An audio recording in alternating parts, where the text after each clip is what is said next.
AI to Go podcast. Welcome, everybody, to today's episode of AI to Go. We are thrilled to welcome Rokas Stankevičius. He's the co-founder of WhyAI, an AI training platform. Rokas' journey has been anything but typical. He started in political science as a student, then went to a PR agency, and now he's an AI expert where he's helping businesses and individuals unlock the real potential of AI tools. He's known for his hands-on workshops and deep expertise in AI, so we're very happy to have Rokas here. He's passionate about empowering people with technology, so get ready for a conversation packed with actionable insights, bold ideas, and a fresh perspective from the heart of Lithuania's tech scene. Hello, guys, and thank you for having me today. Likewise. And Rokas, we want to start immediately with a set of rapid fire questions so that the audience can get to know you a little bit better. So get ready. First question, are you a morning person or a night owl? For sure, a morning person. And are you more introverted or extroverted? Well, I would say that I'm more introvert. Coffee or tea? A coffee. And your dream location, is it more city or in the nature? Also in the nature, I don't see myself in a big city. Let's get right into the conversation, Rokas. As you mentioned, you were growing up in Lithuania. For people that haven't been to the country and to Vilnius, what makes this place so special for you? And also, like, when you look back, is there anything that shaped you growing up there and living here? I think what shapes us now and why so many people, I think, will know more about Lithuania is like the progress that's happening, like in your eyesight. Like every year you see like that this situation is getting a lot of better and better every year. And started like I would say from my personal experience, I saw like from COVID or something like that, everyone in Lithuania like started to act very entrepreneurial. We got like a very big companies like NordVPN, Hostinger, Vinted, and like these unicorns, but as well as very smaller companies like small and medium businesses, agencies that are doing really well. And I really like that entrepreneurial side of the things.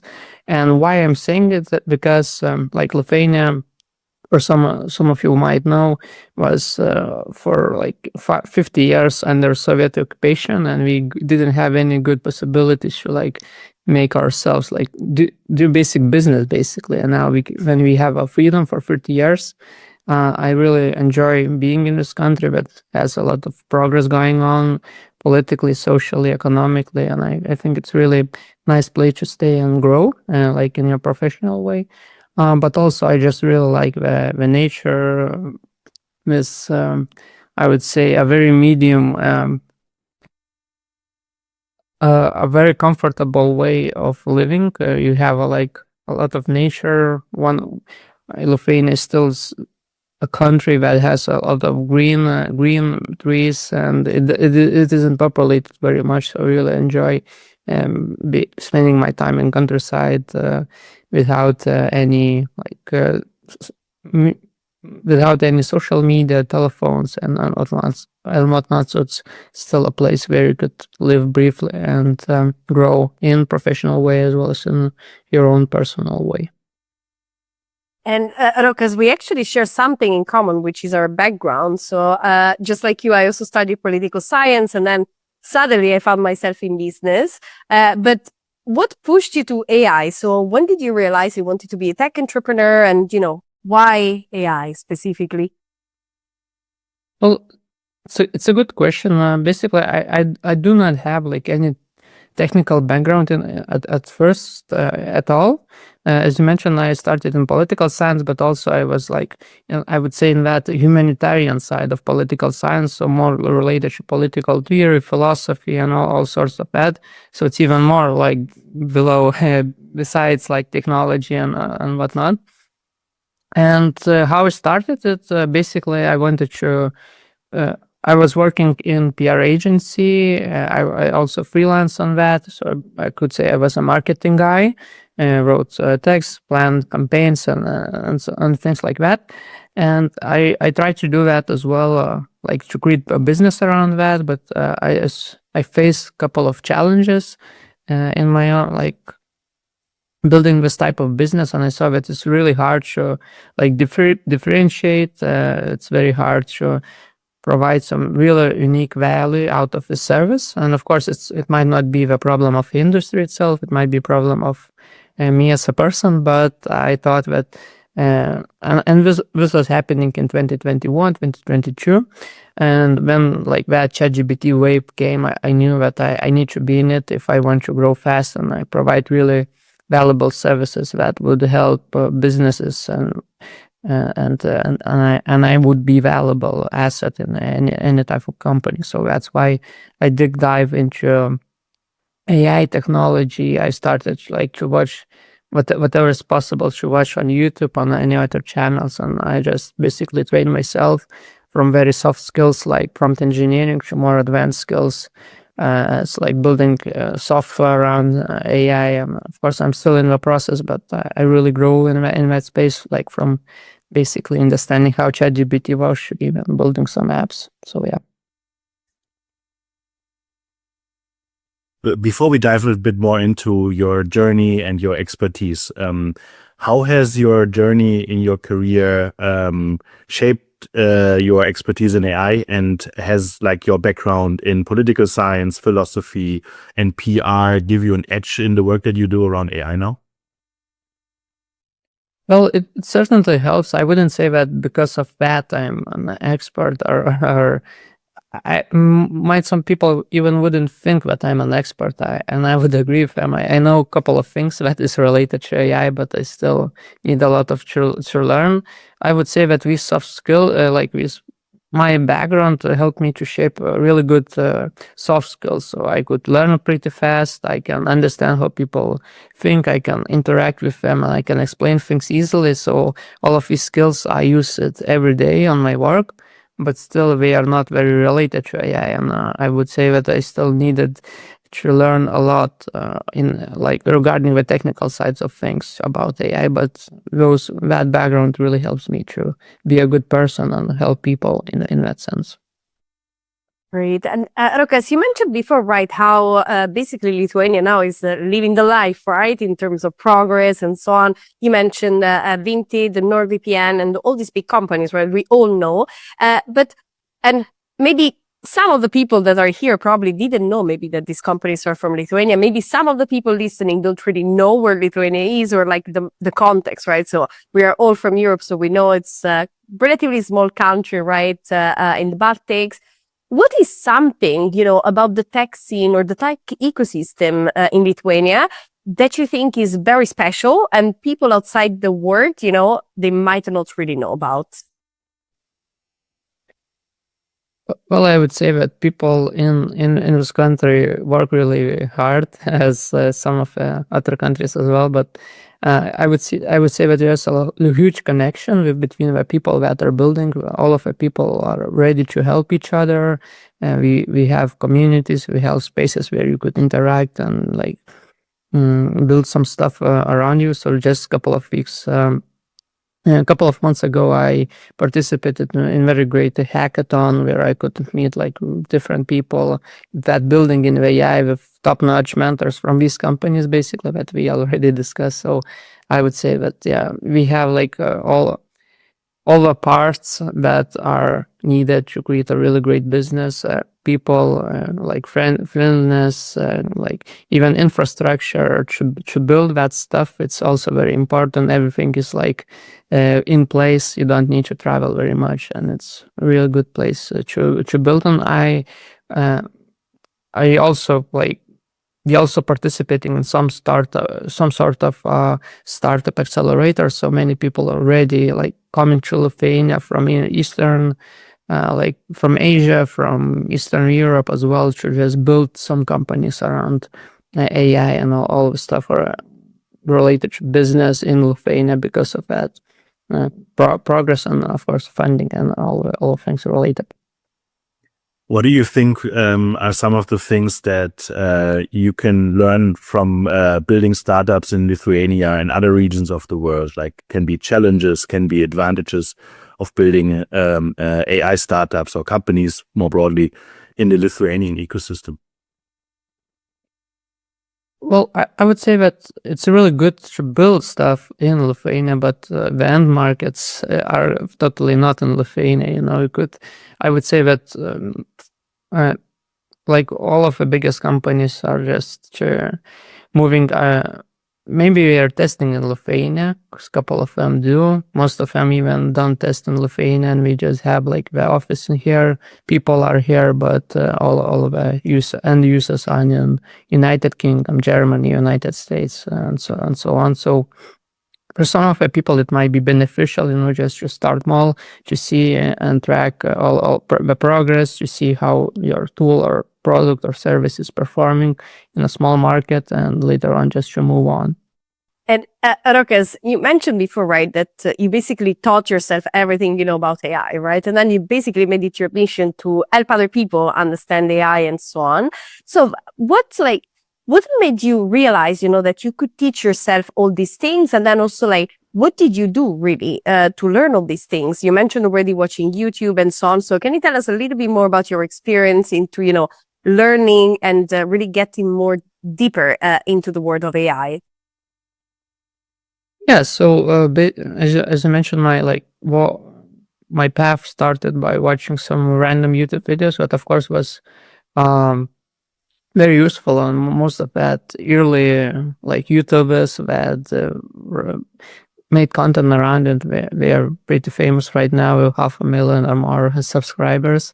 So I could mention people like Liam Motley. I think he was one of the first ones that I really watched and learned a lot. Nick Sarayev as well. So they are doing really excellent job at explaining and teaching people skills with AI, and especially around business, because nowadays there are a lot of, you could say, edge cases or use cases where people just trying to showcase what's possible with AI, but it's still not very useful in a business sense of things. So those guys did a pretty good job on that, just to basically explaining how to use that in business and in real practical life. So yeah, I started by watching it. After that, I wanted to create and I tried to create my own AI automation agency. So basically to build those custom workflows or chatbots or whatever to clients and serve them. I got some initial success at first, but it was pretty hard to scale it for me. And just around that time, so it was happening in early 2023. And after half a year in the space, I just connected with my now co-founder and founder of that WhyAI company, Antanas. So he was one of the first guys in Lithuania who just started to speak around AI and how it can be beneficial way back before ChatGPT, if I remember correctly, in 2021 or something like that.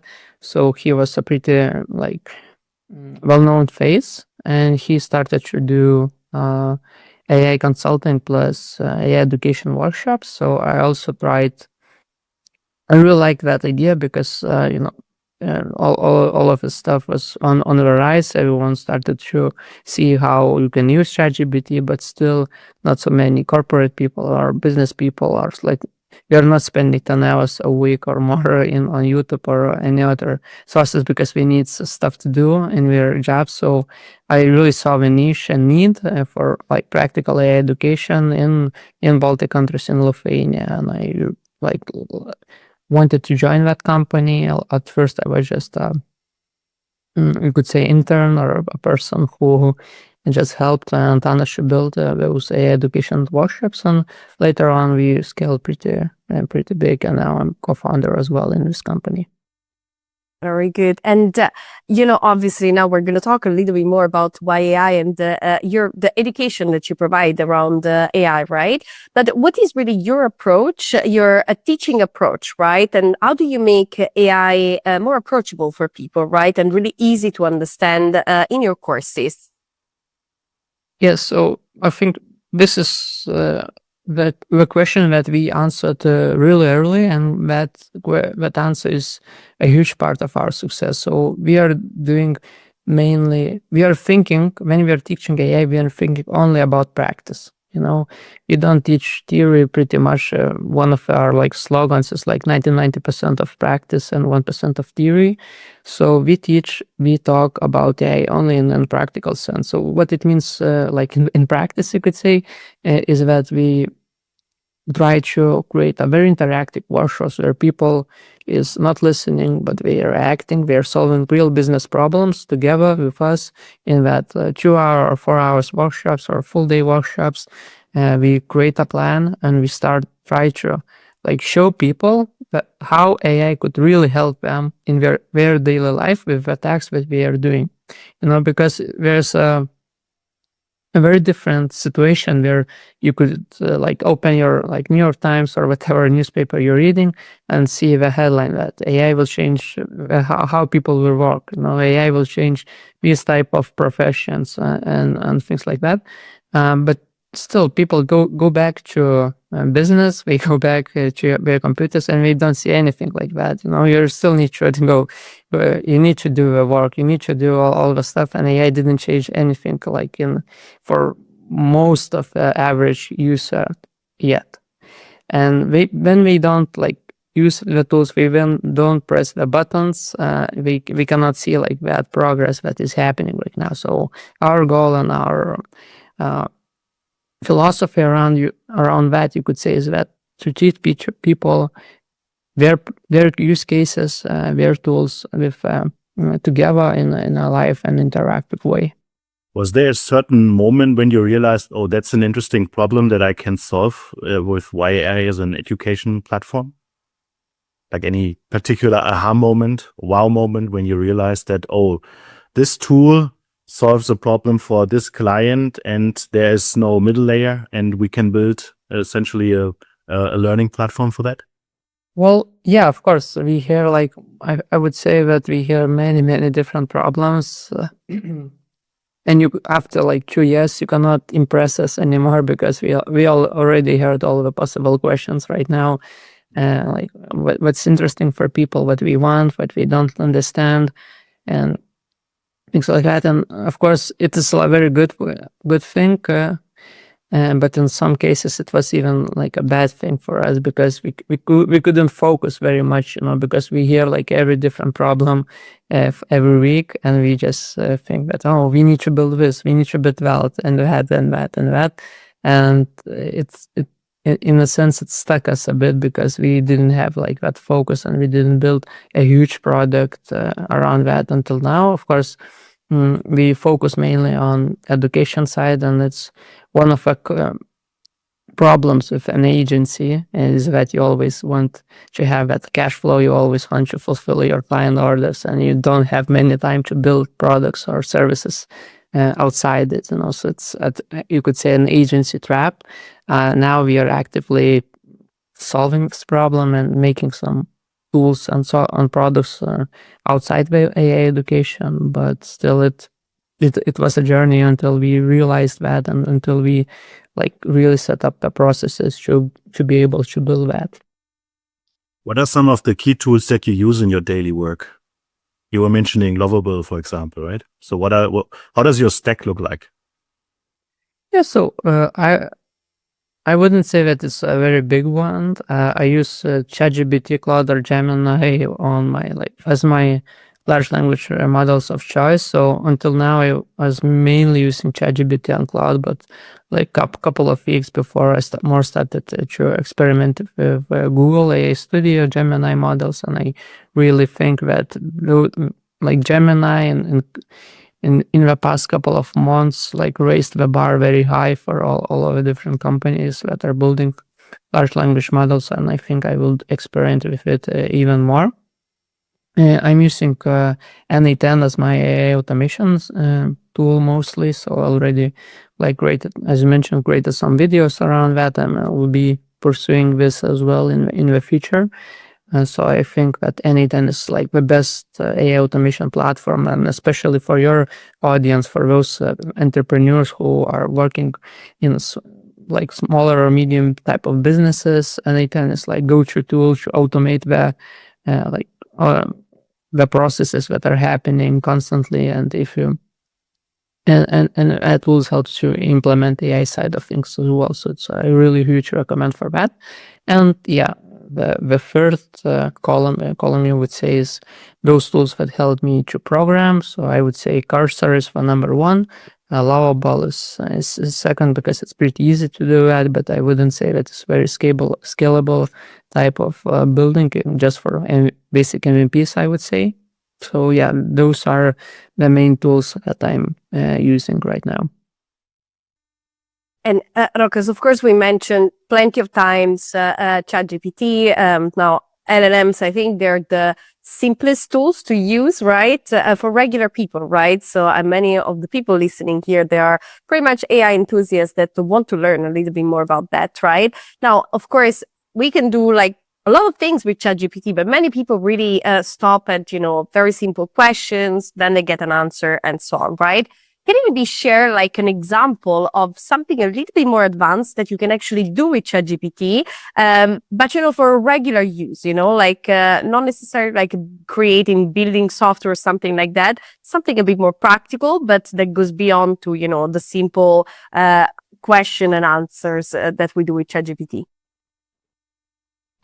A very good question. I would say a couple of things around that. So number one might be everyone that's listening to me, I assume tomorrow or today even will have a conversation with somebody, and if you want to really prepare for that conversation, for negotiation with your partners, colleagues, maybe you'll have a meeting or whatever, you could really level up your game around meetings and talking and discussing with people by asking ChatGPT to help you. And how you can do that?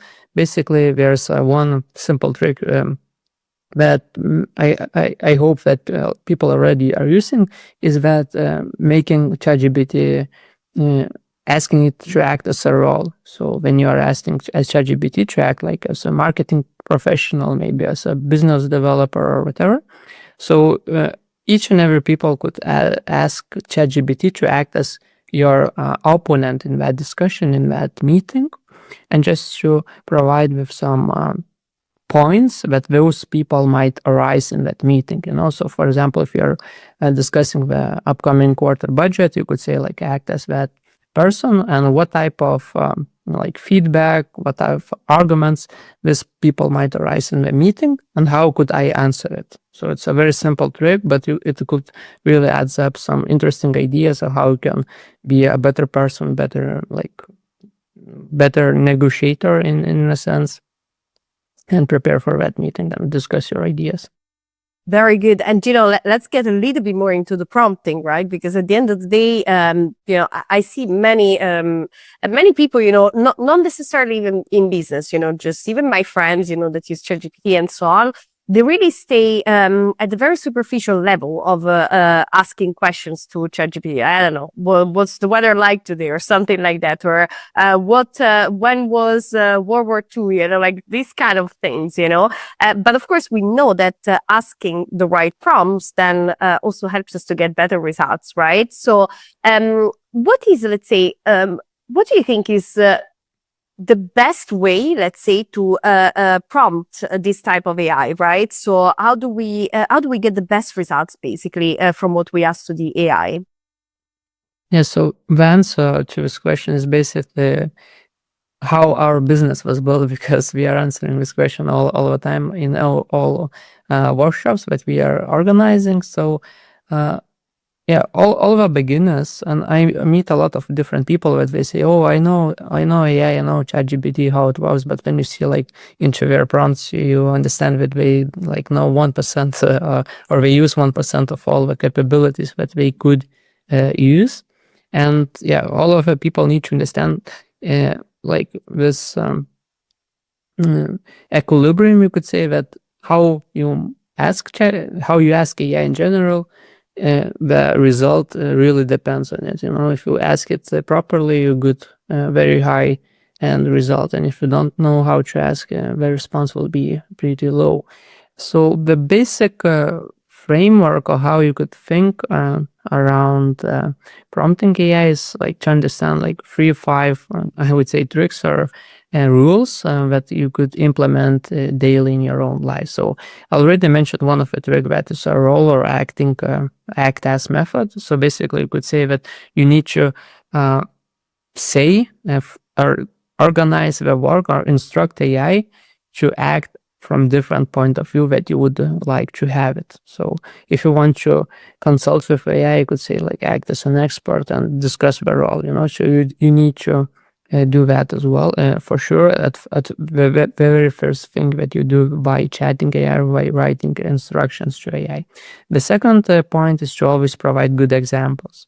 So when you start to work with AI, you already did, I assume that all of us did that same job years before, and every month, every week, we have all these repetitive tasks.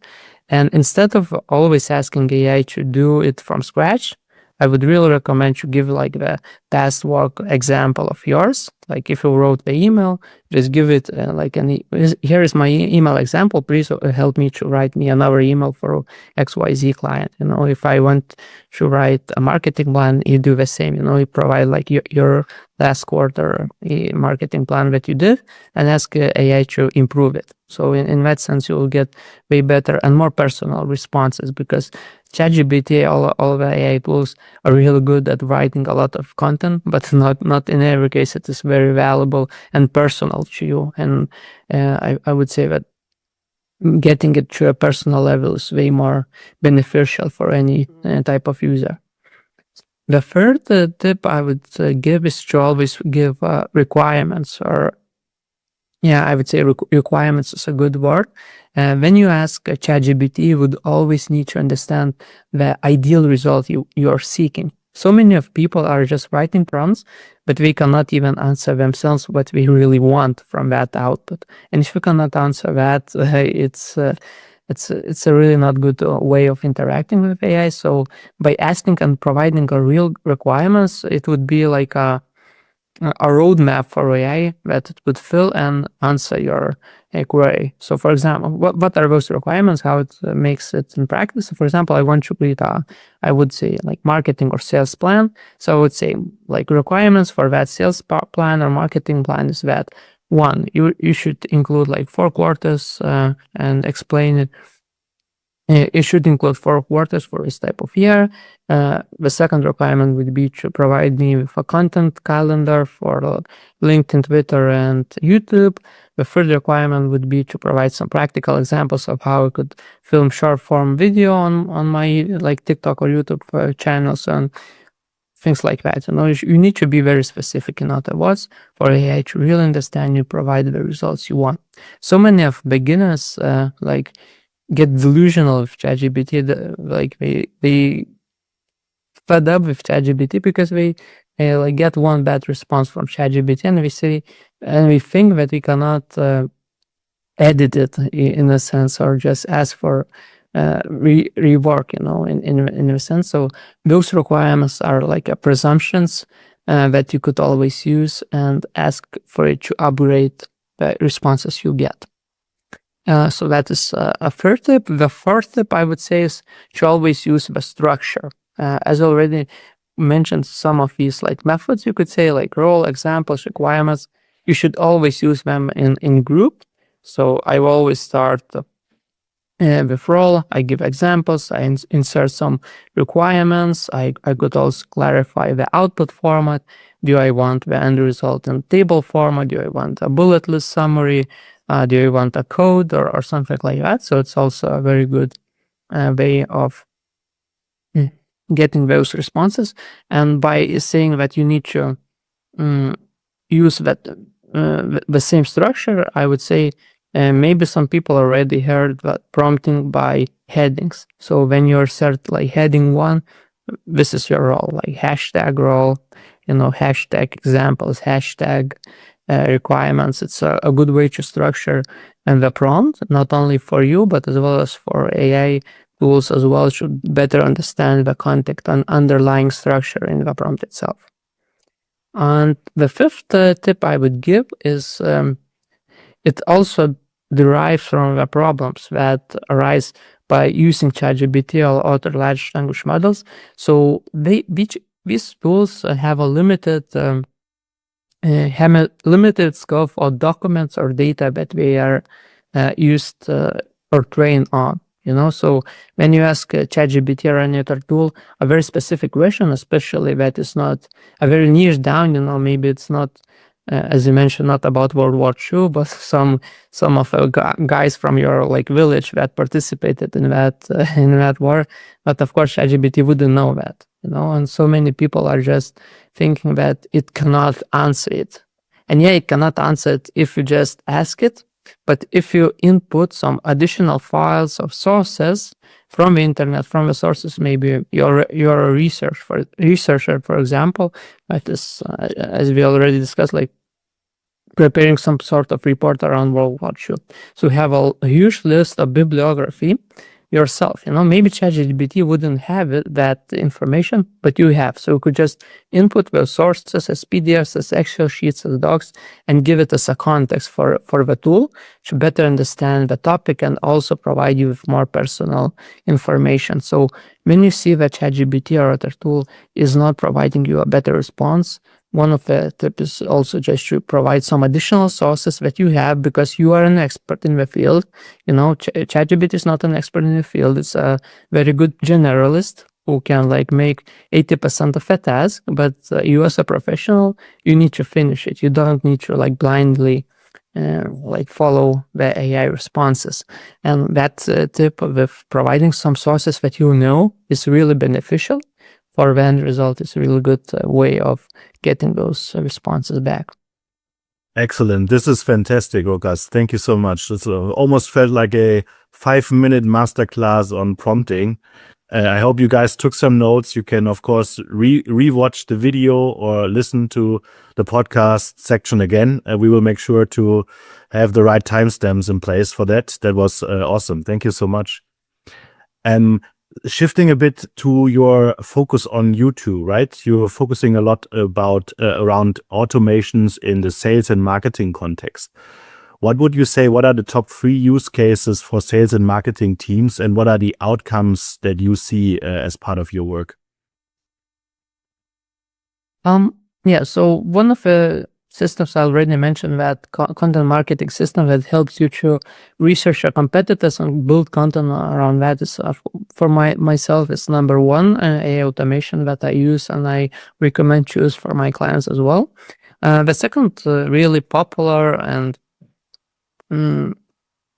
very popular automation is on sales and how you could research different companies or persons and write them a really depersonalized messages by outreaching via cold email or LinkedIn or whatever. So we already using those systems for a couple of years in general in the AI space. When you just feed different data from LinkedIn, from websites, from anything you can find on the internet, and just to ask ChatGPT to write you a personalized response. So it's maybe many different people in the audience itself already got some those personalized emails themselves by some salesmen. I would say that now you could really build very custom solutions that provides real value because AI models are getting traction. We are upgrading themselves really fast, and you could give so many niche down data points to AI to write a very, very personalized messages, and we really provide a lot of value. When you're building automations around sales, it's very easy for you to sell those automations because sales automations build value out of it. You don't need to give some proof, why it's beneficial. Because if you're using those automations and people are already using different sales tactics, we want to get more leads. All of our companies want more leads, and by providing a real personalized outreach, you can do that in a scalable way that wasn't used before. So that is a really good automation you could write. And we build that as well for our clients. I would say that there are very there are still a lot of places where you could just build a very simple automations, like 2 or 3 or 4 processes long, that could save tons of hours for many different business people. So just basically responding really fast to a lead that got into just filled your website form, for example, or just clicked on your ad or whatever. It's not a rocket science, but so many people are still not using that. Because we think that AI is very hard, maybe that we need to invest a lot, because maybe we don't just have time or just even don't know that it is possible, and all these little AI tricks and tips and little AI automations that you could use right now, it might even not require AI in general, could just pin the data together basically, and that would be an automation. So yeah, there are a lot of stuff to do because still this is a very new field, I would say. The last question before we jump to the game that we have prepared for you is a question about the future of AI. And you've been in the field now since 2023, right? You started in the space, you got exposed to the exponential curve of technology. I'm sure there are many, many things that are possible today that weren't 2 years ago. If you look into the future, what are the things you would hope for AI to change for the better in society, or like in an individual's life or in the work context? What are some of the things that you would hope for? I would say that that personalized professional, personalized friend that all of us will initially have is the thing that I'm waiting the most, because until now, all these tools are really great. I wouldn't say that I cannot live with them anymore, because we are so beneficial, we help you a lot. But still, there's so much room to grow, and one of the things is and one of the things that it requires a lot of progress right now is that personalization level, because still all of these tools are based on the generic knowledge that are not really connected to you as your individual, as professional in working in a very specific company or whatnot. And then we will have that AI who will listen to our talks in real time, who will know what we are eating, what are our personal problems, and will provide real guidance on that. And I saw so many different companies already building some sort of like personal assistants. So I assume that in like a couple of years we'll have really good like first iteration of this type of tools that some people will use, and then we will have that technology that will really help us in a personal way. I really wait for that. Also, like business-wise, I would say that those AI agents that we are already talking around about for at least like 1 year, they're really coming into the workplace, and there are already some companies that are hiring not real people but AI agents. Maybe you saw some Firecrawl example already. So I really believe that in the 2025 and early 2026, we'll see some real valuable AI agents that will work on some sort of predefined task, will fulfill it fully autonomously, and will do a really good job with it. So I also wait for that. And I'll also try to build those tools that will help businesses to do more with less people or less time.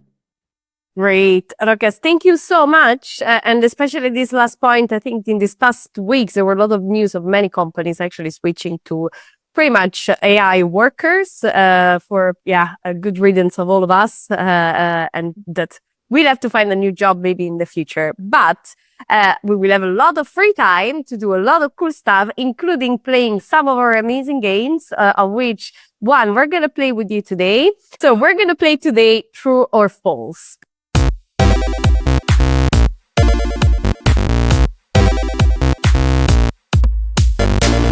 Now, Rokas, it works like this. So we asked AI to give us some news. Now, some of these news around AI are going to be true. Some others are going to be false. So we just want to see how well you perform on these ones, recognizing which ones are real news or fake news. So let's get started. Great. I will go with the first one. So the news is an AI algorithm has successfully composed a full-length symphony that was performed by the London Symphony Orchestra and received the standing ovation from classical music critics. Is it true or false? False. It is false, indeed. So AI did compose some music and work with musicians, but indeed it wasn't performed at the London Symphony Orchestra. And definitely the classical music critics did not acclaim it, not yet at least. It will be the last thing, I assume. Hopefully. The next question, true or false? An AI-powered drone swarm has successfully planted over 1 million trees in a single day, accelerating reforestation efforts to combat climate change. Well, it sounds more realistically, so I would say true. Yeah, we would hope so, but unfortunately it's false. While AI drones are aiding reforestation, there is no record yet that they've been able to plant trees on such a scale yet. But it's still early stages of the development phase, so we hope that this is possible in the next few years. All right, next one. I like this one. So, scientists have created an AI that can communicate with people in their dreams, allowing for interactive dream experiences and memory enhancement during sleep. True or false? Well, I really saw some sort of tools that might or want to do that, so I would say true as well. Yes, it is true to a certain extent, though. So basically what happens in 2021, some researchers actually proved that you can communicate with people basically in their dreams and mostly lucid dreamings. And this to the extent that actually they were possible to solve math problems as well. So it's not fully possible yet, but there's actually been, quite some developments, and it is possible to lucid dreams, and this AI for that. So I would say then 2 out of 3 correct for now. So Johannes, next one. The next one is around the influencer landscape and how AI has impacted social media platforms. The question is, true or false, a company has launched an AI-powered virtual influencer with millions of followers, landing major brand deals and appearing in advertisement campaigns. True or false? Yeah, it should be true. There's an example in Spain, and we have like examples like Lou Michela that is already doing the huge partnerships as well. Perfect. Yeah, brands like Prada and Calvin Klein are using virtual influencers these days, and these influencers already have millions of followers. I think that this question was too easy for you. But he did even mention the Lil Michela, which we had as an example. So very good. Bonus point. Very good. That's all. Last one. Scientists have created an AI that can accurately detect early stage cancer from a single drop of blood, outperforming all existing medical tests. Well, when you are in the AI space, there are a lot of different like shocking headlines that are making every week. I also saw something like that. I wouldn't say that it was from, I don't remember actually if it was from blood cell or from a photograph, but I saw that there are already algorithms that might be better than humans, at least like in small percentage. In that case, I would also say true to this. Ooh, it is actually false. False. So although AI is actually improving early cancer detection, especially skin cancer, there are actually a lot of apps. One of them is even Dutch, if I remember correctly, that actually helps you detect skin cancer. However, not yet from a single drop of blood. There was, however, a case, someone that wanted to do something like that, which was Theranos a few years ago. I don't know if you know them, but their goal was actually to basically diagnose people of everything from one single drop of blood. It turns out it is not possible at the moment, but maybe AI at some point will get there. So it's kind of like false, but a little bit true for the adult skin cancer. Skin cancer is being detected early. The more you know. Right. All right. Then thank you so much, Rokas. One last question, of course, for all the people that want to get in touch or maybe learn a little bit more about your work at WhyAI, how can they get in touch with you? Yeah, so I hope that you will add my LinkedIn as well in the description. I also haven't built my own YouTube channel as well. So Rokas Stan, I build mainly AI automations with N8N, so you could watch them here. On LinkedIn, I share my thoughts around AI, so some additional practical tips and tricks around AI tools and all the things related. And right now I'm also building my own AI tool that helps you to write content and rank on AI search. So that is called AIeclipse.io. You could also check that out. And basically it helps you to track the responses from AI around your brand and build content around that. So that is the tool I mentioned before building. So I will hope at least for some of you, it might be interesting to try and see. So give me some feedback and message me if you found or want to collaborate or just share some thoughts around AI as well. So thank you for having me, and I hope we'll meet soon as well. Absolutely. Thanks everybody for listening. Thank you, Rokas, for joining us today. It was a pleasure to have you. We learned a lot about your journey with WhyAI and how you help individuals and businesses ramp up their efforts in the new AI age. Thanks everyone for listening. If you're interested and want to keep in touch with us, like our latest video, comment your feedback and share with colleagues or friends that are interested to learn a bit more about AI. Thank you so much for listening, and we'll see you next time. Don't forget to subscribe to the AI to Go podcast.